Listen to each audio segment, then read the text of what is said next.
Hello and welcome to my channel. It's been a while. Before Thanksgiving? I don't know the last time I did a vlog video. My channel started in earnest when I started doing vlogs regarding my experiences and thoughts in yoga teacher training. And my channel has ebbed and flowed a little bit. And recently there's been quite a bit of stuff going on. So what am I up to?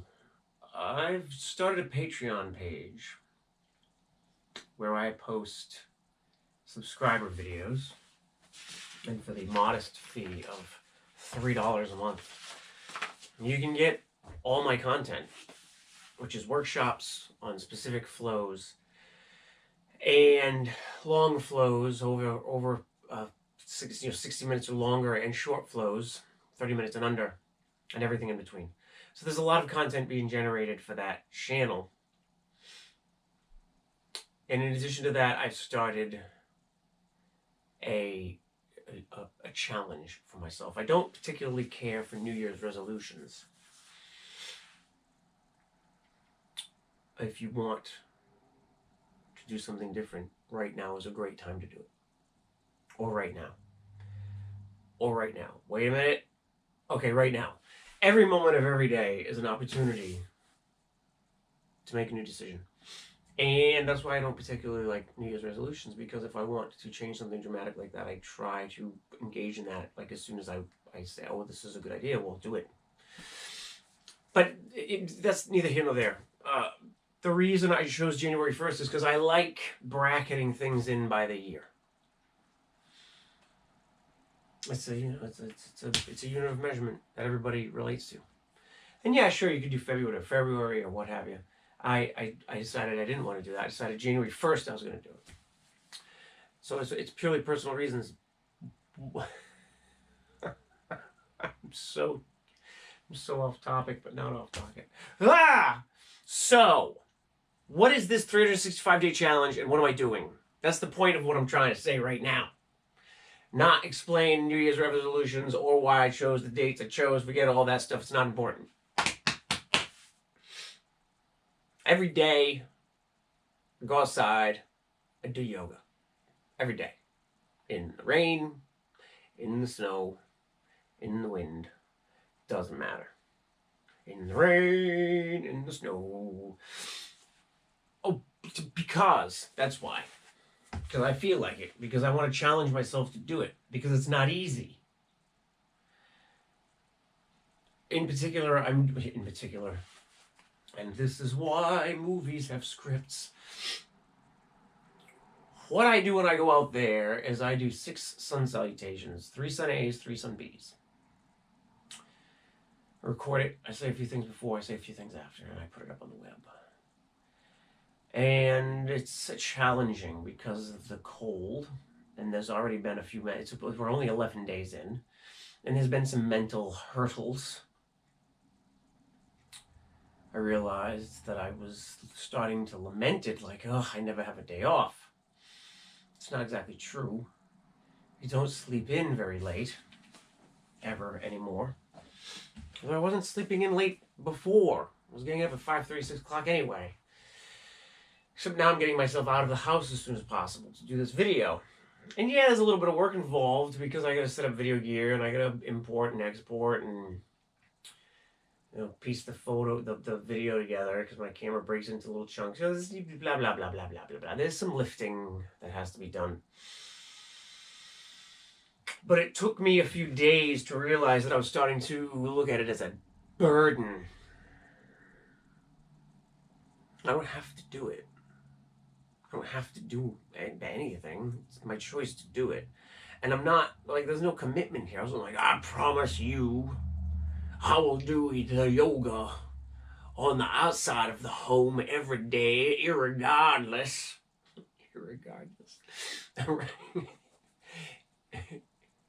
Never mind. Regardless of the weather. I don't know what that was. There was no commitment made. I never promised anything to anybody. I just said, I'm going to do this thing for myself. So I can quit it anytime I want to quit it. I don't want to quit it, and I don't want to look at it as a job, because it's not a job, and it's not a requirement, and it's something that I'm doing for me. So that was the first hurdle. Then I started to realize very quickly after that, like 3 days, I was doing yoga for the camera. Like, oh, I'm on camera. I have to do every posture exactly as perfectly as I can. And I would even set my phone down so that I could see what the camera saw. And I was adjusting my posture if I thought it didn't look right. Now, that's not necessarily bad. It's not bad to be reflective on your own physical structure and try to make improvements. But I wasn't doing it for the right reasons. I wasn't doing my yoga for me. I was doing a thing for the camera. So I'm trying to stop doing that. I also had some hurdles with mindfulness because I kept losing count. Sometimes the cold is so cold it's distracting and it's difficult to focus. That's exactly the point. Like, well, one of them is the challenge. Of course it's difficult to focus. It's 16 friggin' degrees outside and it's windy. You're out here wearing tights and a t-shirt doing yoga. So it's been a great time. It might not sound like that, but I'm having a great time with it. It's challenging. It gets me moving immediately. I have to warm up. It's so cold, it's very hard on my hamstrings. So I actually do 6 sun salutations in the house, and I warm up with a kettlebell, and then I go outside and do my yoga.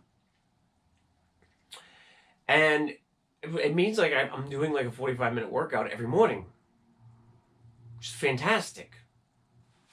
So it's a challenge, and it's resulted in some great shifts in thinking already and perspectives. It's only 11 days in. That's exciting. I am going to continue on with video logs. I've been asked why they went away by some people, and so I'm bringing them back. My 365 yoga and my Patreon are in addition to the not instead of. It just means I'm creating and posting stuff like every day. That's fine. What's going on in teacher training school? In teacher school? We're getting deep into some advanced stuff, particularly the gunas, which aren't even, they're not, how you say. There's a lot of thinking to do. And with anything, you can pick it up and you can just say to yourself, oh, this is a sheet of paper. Or you can pick it up and you can feel the grain and texture and notice the hue is a little different. It's heavier than regular paper. You can notice there's a watermark on it, and you can imagine that this was a tree or that it went through a process and that there were all these people involved, right? Everything can be as much or as little as you want to make it. And just like you can break your postures down into pieces for analysis, you can break everything down into pieces for analysis. And maybe not even analysis, maybe just reflection of what this is and where it came from. The gunas are no different. Some people may hear of them and say, I don't need that in my life. I hear them and say, whoa. I feel like I had a lot of mental furniture jarred loose, and now I have so much stuff to think about. This is not a vlog about the gunas. This is a vlog about my reaction to the gunas. It's a reaction video. So, I was overwhelmed with some of the implications in my thinking surrounding gunas, and I felt overwhelmed as I was driving away from the school. I was paying attention to the words that I was using inside my head. And I remember thinking, I don't know what to do with this. And I was talking about the information that I had just been imparted and the thinking that had started to shift. I kept saying to myself, I don't know what to do with this. And then I thought, maybe 20 minutes into the drive home, I thought to myself, then don't do anything. And I felt so good. I felt so good. It's like, don't do anything. Don't do anything with it. Just be with it. Just listen. Think. And then I realized to myself, oh, I had an unspoken expectation that I'm supposed to be doing something with everything that I learn. So then I started to think quite a bit about that. But the real the crux of this whole conversation, my reaction to the gunas was, holy smokes, it's so much, I don't know what to do with it. Then it was, I don't have to do anything, but just let it be.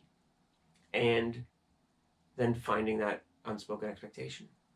It was a really fantastic transition of thought and intent. I'm pleased because, in particular, I'm pleased because I was able to relax. I was able to let go a little bit and relax. I didn't realize that part of my frustration was the weight of feeling like I have to do something with it. Me putting an expectation on myself to do something, and I didn't know it was there, and I didn't know what to do, and I didn't know how to do, and I didn't know. And when I realized all that and I let it go, I felt good. So that happened. The other thing I want to say before I go, I don't want to make this very, very long, although it's already very, very long.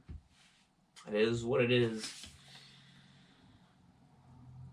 Thinking about my day-to-day interactions with the universe and myself, I find myself going more and more toward a sliding scale, and I want to thank Radhika for this in particular, because she kept saying it, and she's been saying it since she started teaching the class. Suffering and sweetness. Suffering and sweetness. Suffering and sweetness.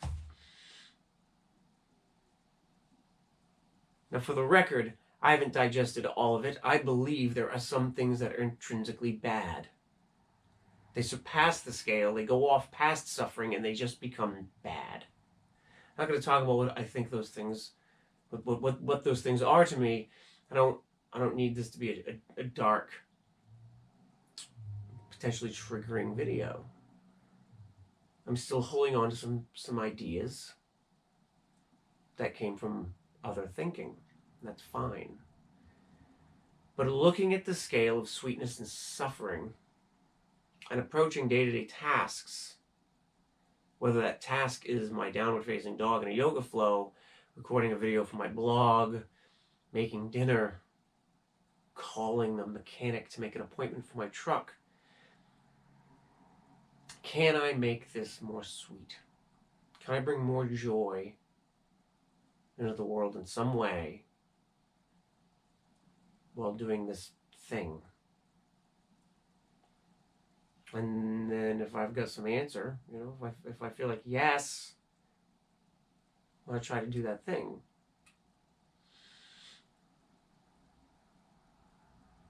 That's been marvelous. It's helped shift a lot of thinking in a lot of ways, in positive ways. I think, am I running out of juice? Don't you quit on me. So thank you. That's been great. And I've been spreading that message when I can, and some people have been picking it up who do not practice necessarily the physical postures of yoga all the time. They join me once in a while. They're on their own journeys, and they've found some value in the idea of sweetness and suffering, and seeing if maybe they can add some sweetness into things. I find it's extremely useful when I'm dealing with humans who are angry, Because I think it's easy for people to feel like they want to be defensive and be angry back. That almost always results in less sweetness. I could sit here and gaze off longingly into the ether while pondering deep thoughts for a long time. So I'm going to cut this video right here after I say a lengthy goodbye. So I'm not really cutting it right here. I'm cutting it in a minute. Check out my 365. I fast forward through the yoga so you can see I do it. And then I got some stuff in the front and the back. Maybe there's something there for you. And if you're looking for a home practice, then check out my Patreon. It's very accessible. And then if you didn't mind liking and subscribing, it would help out my channel in a major way. I would really appreciate that. I am trying to build a yoga empire, and this is the beginnings of it. Next vlog, I am going to talk about becoming a teacher, what it means to teach, and my self-evaluation that I have to write for my teacher training certification. So look for that. And every day, watch for my 365. Thanks for joining me in my practice today.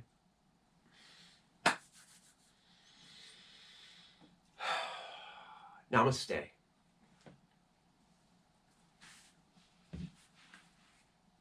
Cut.